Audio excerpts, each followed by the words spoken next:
discretion is advised. The following episode of Scary Parre contains graphic descriptions, disturbing subject matter, and real-life accounts of violence, crime, and trauma. These stories may be unsettling and are not suitable for children or viewers who are sensitive to graphic content. The content presented is for educational and discussion purposes only. We do not glorify violence, nor do we intend to exploit the victims involved. Listener discretion is strongly advised. If you choose to continue, brace yourself.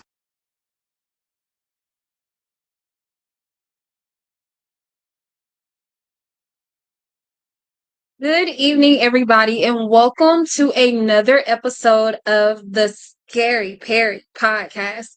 I'm your host, Perry T, along with my best friend, Mila B, who is currently not available right now. She is battling a hailstorm and trying to get home, so prayers to her. Let's pray that she gets home safely. Send stars to show your support for the Parre Podcast. For the Scary Parre Podcast, where scary meets hustle. So we're going to go ahead and we are going to get started. Welcome back to the Scary Parre Podcast, where we don't just tell stories, we break down the darkness behind them.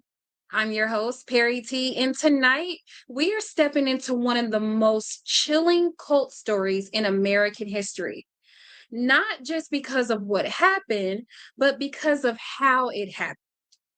Because this story isn't about a man who killed people. It's about a man who got other people to do it for him. Tonight, we are talking, and I'm like super geeked up. If you know me, you know me. Tonight, we are talking all things Charles Manson. Yep, I said it. We're diving into Helter Skelter. We're diving into the family-like atmosphere that he created with his cult. And we're diving into the way that he used manipulation to manipulate a group of people to commit some heinous crimes. So dive on into it. If you are viewing, make sure you like, share, comment, repeat, interact with me, ask me questions, whatever you would like to know, I want to know, and let's get down to it. So let me go ahead and take me off the screen for a second. Let's see here.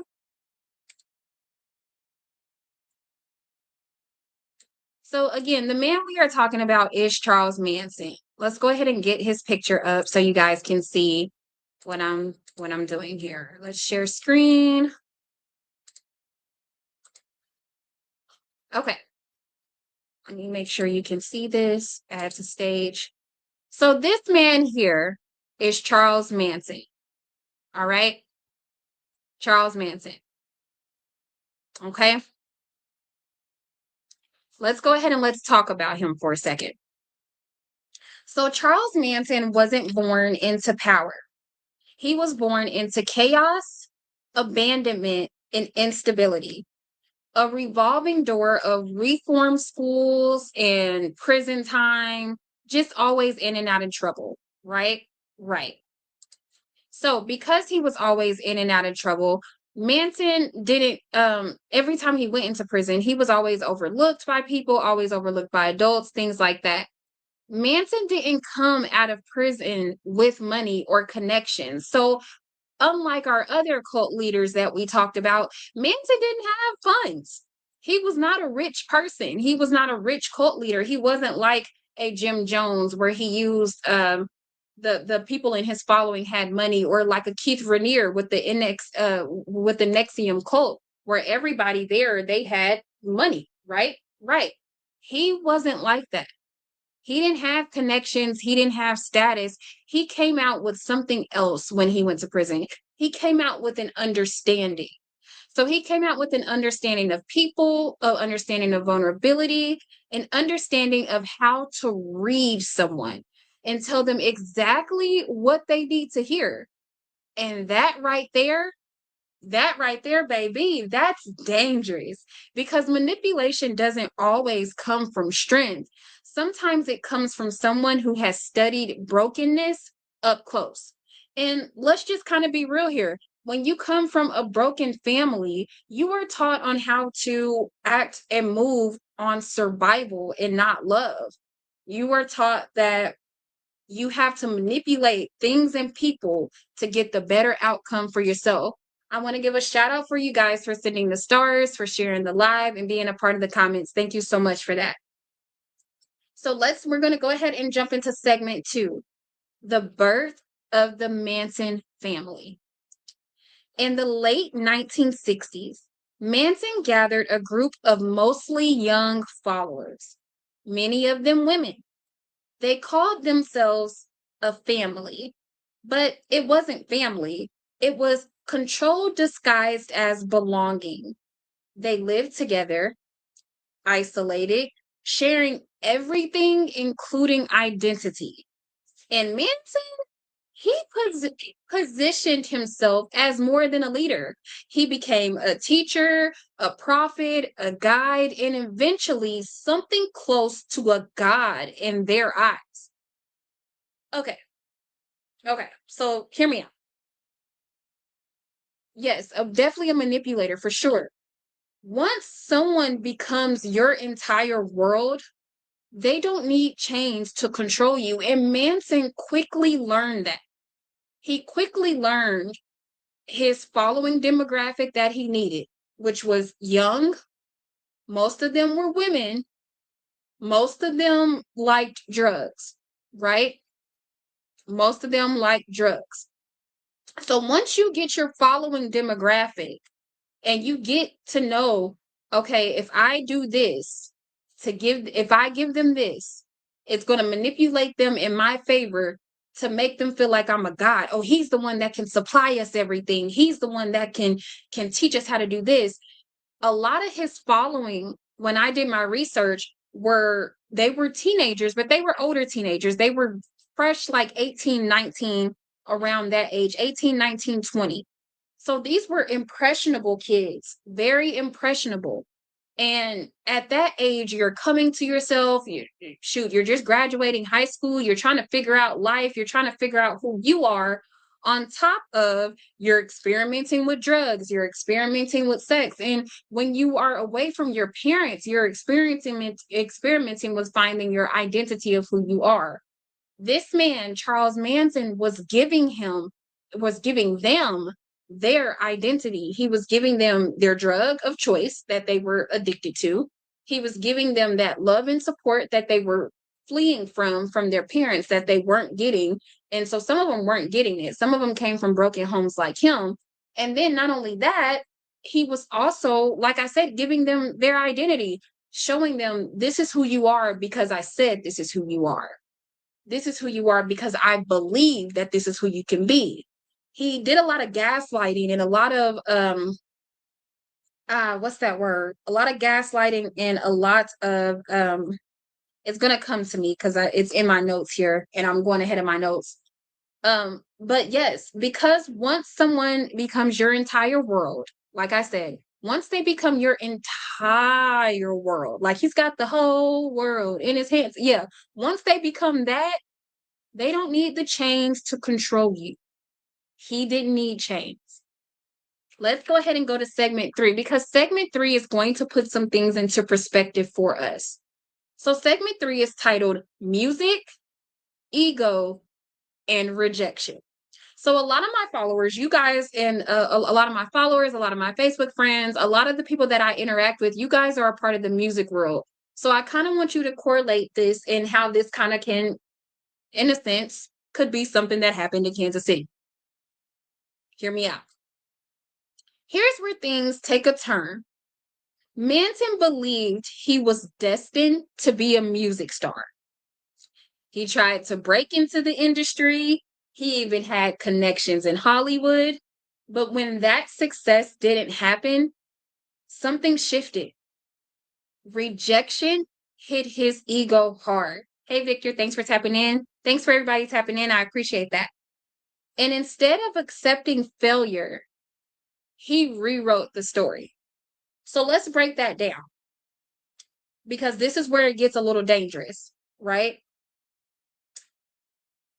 Rejection is not something that everybody handles the same, right? Some people handle rejection, take it by the chin, walk away. Some people handle rejection, they process it, and then they weaponize it. they use it as a weapon towards the next relationship or person. So, with that being said, this rejection, in my opinion, and you guys chime in as well, the fact that he was rejected by the music industry only drove him to have more control. He wanted more acceptance. Who's accepting him right now? The people in the Manson family, his cult, the people that he's able to easily manipulate, the 18, the 19, the 20-year-old that is fresh and impressionable. They are accepting him and accepting everything he has to say. But the music world, the world that he wants to be in, he wrote for the Beatles. So the world that he wants to be in is rejecting him left and right. So like I said, that just fed him. That just fed him to want more acceptance. I honestly, I feel like it triggered that childhood hurt. He had childhood abandonment issues from his parents, from his dad was not really in his life.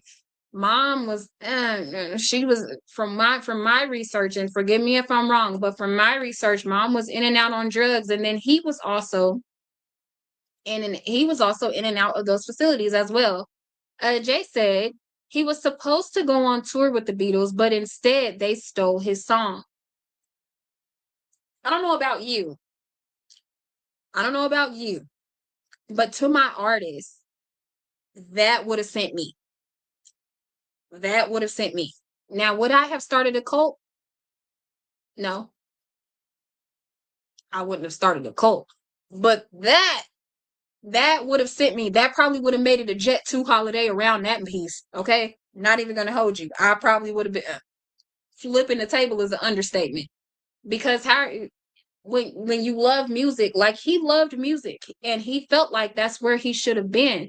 And honestly, looking back at it, probably wouldn't have been in this situation had he went ahead and kept pursuing music. Had he took that rejection and turned that into fuel to his music career, we probably wouldn't be talking about Charles Manson and the Manson family massacres right now. We probably wouldn't. Well, then again, we may never know. Okay, let's go ahead and we're going to go to segment 4. So segment 4 is titled Helter Skelter, the Apocalyptic Lie.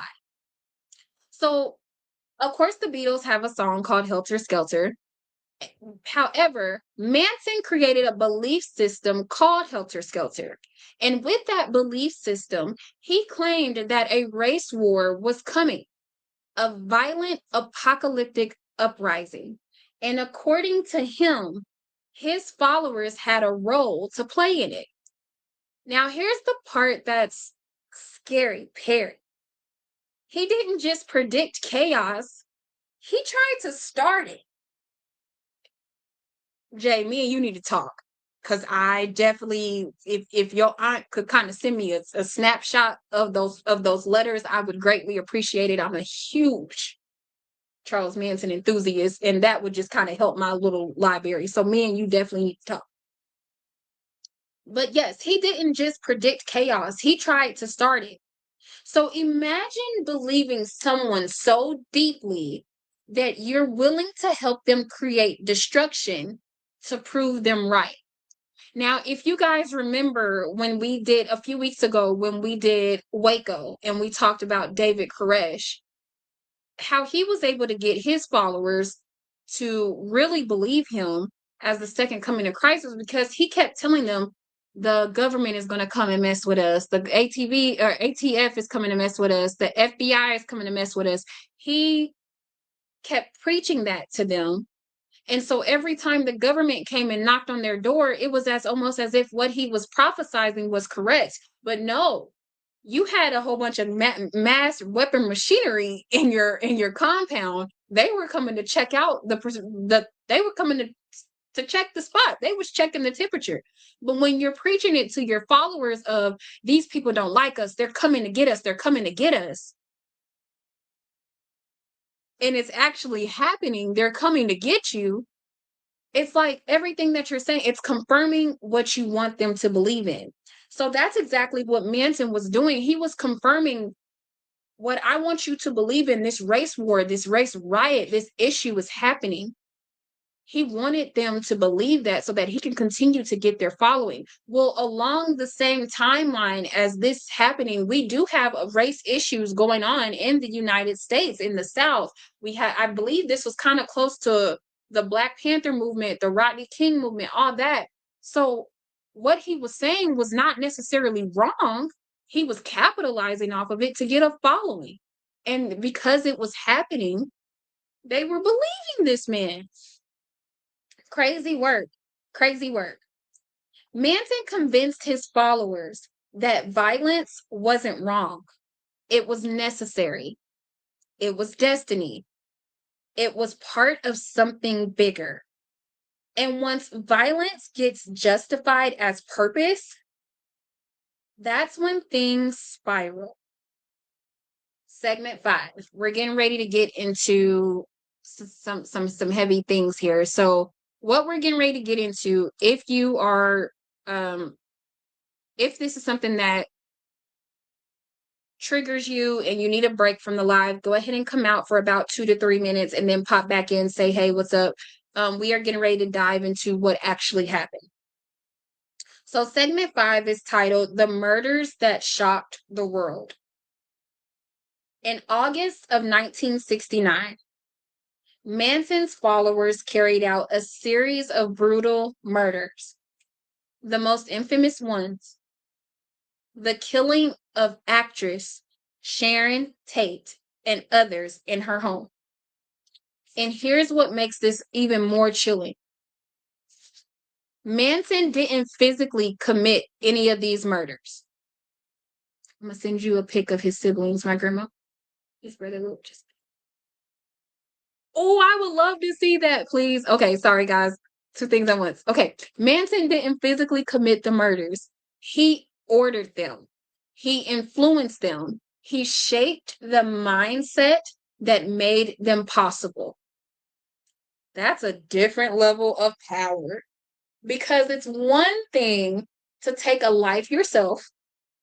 It's another thing to convince someone else to do it and believe that they're doing it for the right cause. That's crazy. So we're getting ready to dive into, I call them, let me share my screen here 1 second, because I want you guys to be a part of this with me. So we're going to stop screen share. I want you guys to be a part of this with me. We're going to share the screen, and I call them the Prime 9. Add to stage. Okay. So, where are the 9 key members of the Manson family today? So, the Manson family were devotees of a cult leader, Charles Manson, and many of them killed in his name in 1969. Scrolling. They murdered pregnant actress Sharon Tate, who was married to the director Roman Polanski, as well as 4 other people. Jay Sebrig, that's a different name. Wojciech Frywowski, Abigail Folger, and Stephen Parent. So, Susan Atkins, she was the one who was accused of and actually murdered Sharon Tate. In December of 1969, Susan Atkins stood outside the courtroom after testifying against accused murderer Charles Manson. This was that picture. Sorry. Scrolling and comments. I'm going to get back to you in a second. And then Leslie Van Houten. This is what she looks like in a more recent picture. She murdered Leno and Rosemary LaBianca.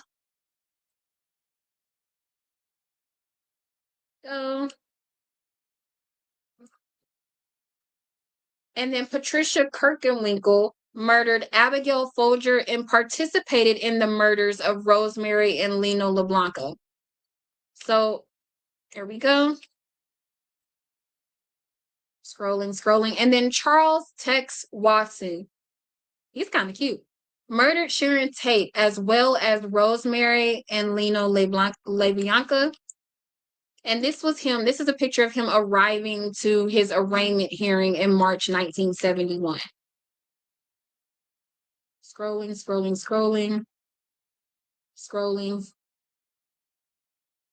Okay, my computer's doing something weird, so I'm going to stop sharing. Okay, so with that being said, what's up to Phil Nelson? Thanks for tuning in. I appreciate it. So with that being said, having someone be able to commit a murder for you, top tier.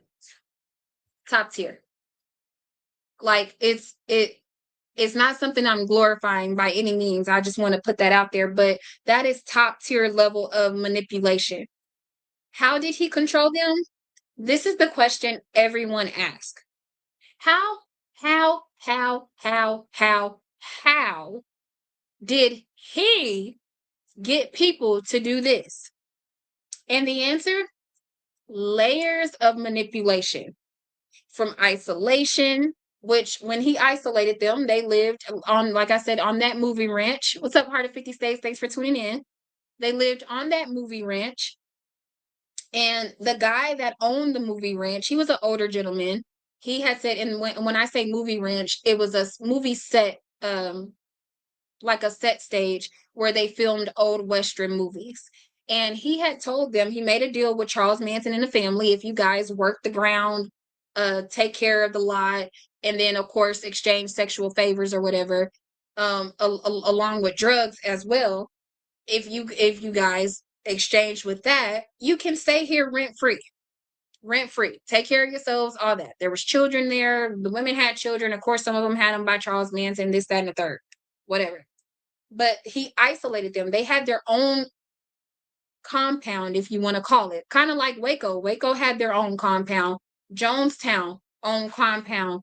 The only cult that we talked about in this series that didn't have their own compound was the NXIVM cult. Not only did he use isolation as a form of manipulation, but he also used love bombing. Like I said, these were impressionable age kids. They were 18, 19, 20, fresh out of high school. A lot of them came from broken homes and were missing that love and genuinity from a parent. And he was getting it from them. Oh, I love you. I can't do this without you. I can't take over the world without you. We can't be one solid human race without you. You are important in this whole piece. He used love bombing to manipulate them, to make them feel important. Third, he used drug use. Man, them kids upon the poor babies was high. They were on all types of drugs, from the coke to the LSD to the weed. They were just high all the time. They were in an alternate state. He used identity breakdown. If you guys remember at the beginning of the show, I said he gave them their identity because they were such at an impressionable age. He told them, this is who you are. This is who you are called to be. You are called to be a follower of Charles Manson. You are called to take out the program that I had, the blueprint that I'm laying out. You are called to be a part of this blueprint, to be a part of this layout. And yes, Jay, you are correct. You are completely correct, girlie. He was big on love bombing, and he did that till the day he died. Like, if you guys ever have free time, look up a recent Charles Manson interview. Look and see how that went. He did not stop. In his mind, and up until his passing, some of his followers, from my research, some of his followers were still dedicated to the cause of what he was doing and still believed that a race war was coming.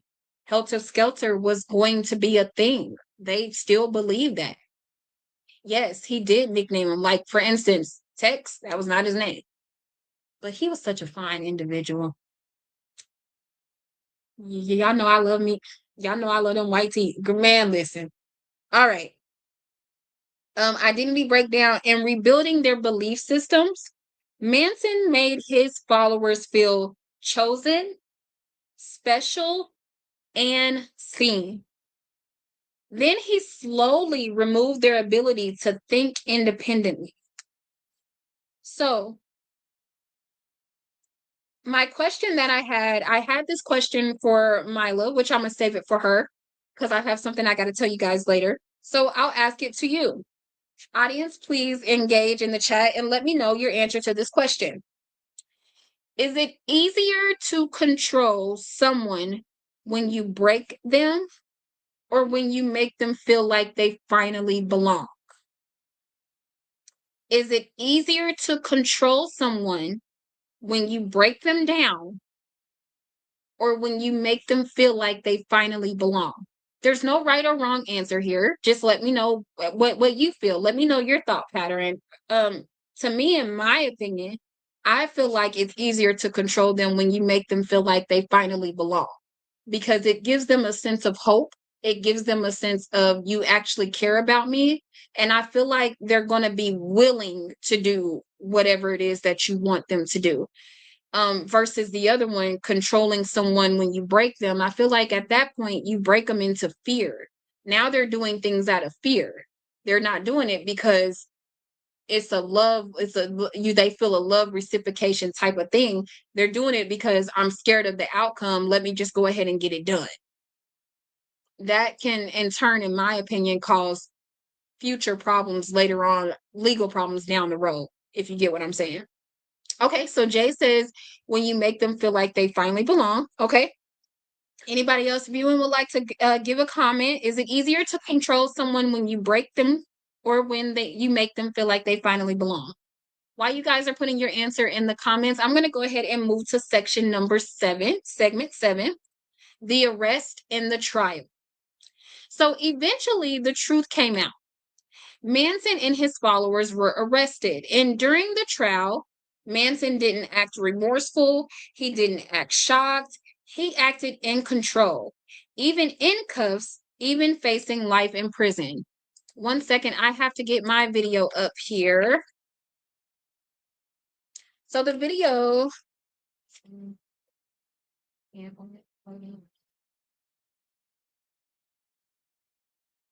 Okay, so the video that I'm going to show you guys is the video of the 3 Manson girls. When they were leaving the trial, they were holding hands and they were singing.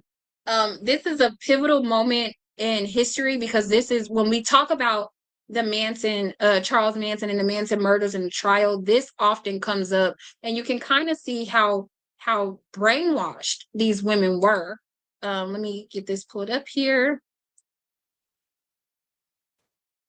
Okay, hang on. Let me share my screen.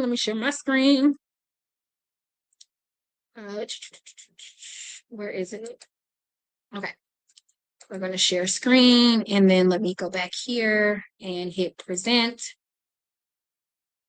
Okay, let me know if you guys can see this, if this is good enough. I may have to make it a little bigger. You see, can I? Okay. Chose a house at random, tied up the family at gunpoint, then ordered his followers to go inside and commit ritual slaughter.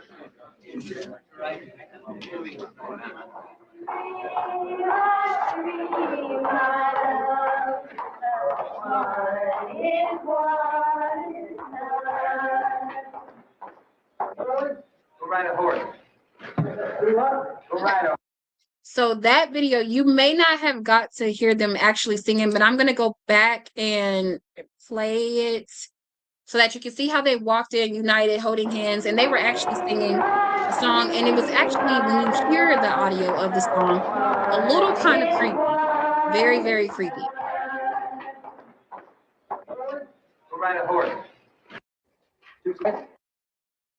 Okay.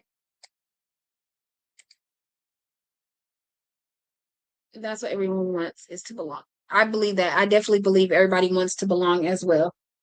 Okay. So, like I said, Charles Manson, during his trial, he didn't act remorseful. He didn't act shocked. He acted in control, even in handcuffs, even facing life in prison. He wanted to show that through this all, I am still very much correct. To keep that little bit of following that he still had. I'm very much correct. This is happening. These people in here wanted this to happen, and it's happening now. But that's when you realize this wasn't about crime. This was about influence. Manson was convicted and sentenced to life in prison, but his story didn't end there because his name still echoes today. And it's probably my fault because I am a Charles Manson enthusiast. And again, I'm not like supporting of what he did, but I'm just very fascinated as to how one man can have 9 other people commit murders for him.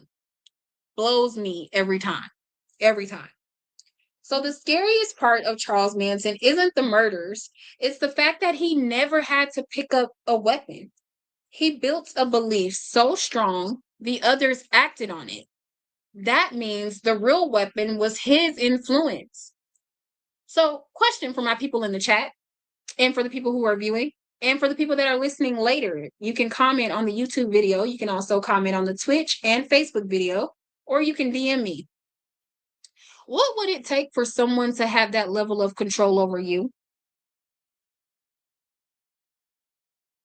Is that question too deep? Because I gotta know. I really need to know. What would it take for someone to have that level of control over you? And before you jump the gun and say someone could never have that control over me, you don't know. The uncomfortable truth, nobody thinks they are vulnerable to manipulation until it happens. You never know you're in that situation until, unfortunately, you're in that situation. It's always, that would never be me.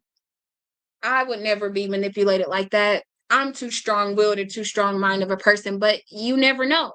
So if you could think about it, what would it take for someone to have that level of control over you?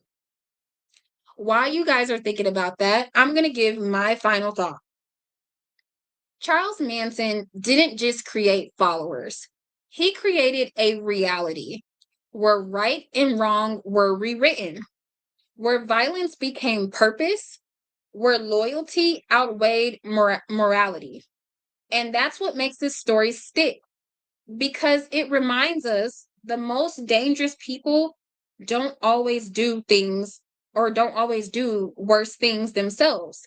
They convince others to do them as well. And before we wrap up episode 4 of the Scary Parre podcast, I have a few announcements that I'm going to go ahead and get out, aka it is time for advertisements. This is the show, part of the show where I give you guys advertisements of the things that are happening in the Kansas City area coming up and surrounding areas as well.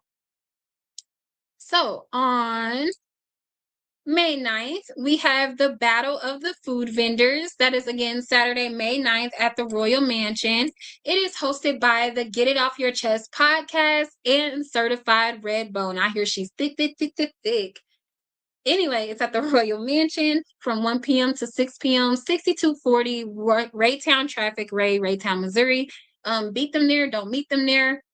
Come out. They already got most of their vendor spots solidified. So this is an older flyer, but there's going to be tons of food vendors, $10 entry. And I hear, man, listen, come out, eat. Come out and eat. Just come out and eat. Let's see, what other do we have? I want to give a shout out to Knucklehead Clothing. He is the sponsor of the Parre T Management family. You can get your Knucklehead clothing at www.knuckleheadclothing.com. Again, that's www.knuckleheadclothing.com. He has hats, sweatsuits, short sets coming for the summers, t-shirts, anything you can think of, it's on that website. So again, head on over to www.knuckleheadclothing.com. And lastly, Parre T Management is accepting new clients. We are accepting clients for podcast management, artist management, brand ambassadoring, and virtual personal assisting. If you would like to schedule your consultations for us to meet virtually, you can DM me on Facebook at Parre Thompson, Instagram at Parre T Management _, and let's schedule your consultation so that we can get you going. We elevate brands around here. So we also connect the dots so that you don't have to, so that you can focus on your craft. All righty. Oh, Paratisments is done. Let's go ahead and let's wrap this up. That was episode 4 of the Scary Parre Podcast High Profile Cult Leaders miniseries. The story of Charles Manson. If this episode made you think a little deeper, question more, and realize how powerful influence can be, then you already know this conversation is far from over. So make sure you stay tapped in, because next episode, we're going even deeper into the minds of Charles Manson and other cult leaders alike. Next week, next Friday, Scary Parre will premiere next Friday at 6 p.m. And we will have attorney Michael Valencio back on, and he's going to give us the perspective of a lawyer trying a cult leader, what that looks like. How do they try it? How do prosecutors try them? Are they full to blame? Do they plead insanity? We're going to talk about all that. We have some heavy hitting questions for him, and I'm super, super excited. Again, I thank you guys for tuning into the Scary Parre Podcast. Next Friday, Mila will be back in the building with me, and we're going to be talking to Mr. Attorney Michael Valencio, and he is going to give us the rundown of how to try a cult leader. So, again, thank you guys for tuning in. Until next time, bye.